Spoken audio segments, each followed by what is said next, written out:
Why do you love homesteading?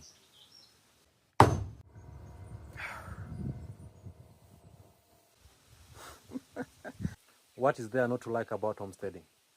Welcome to my channel.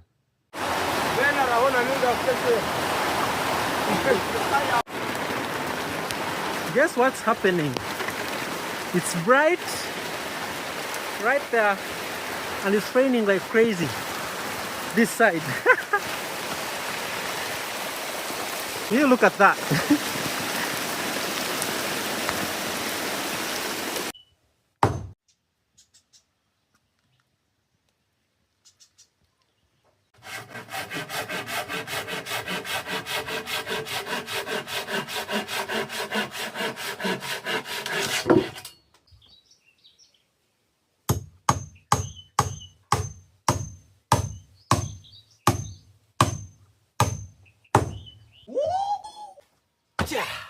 And the fact that you're here, it's not a mistake. Remember to subscribe, give me a thumbs up, and I'll catch you in another one.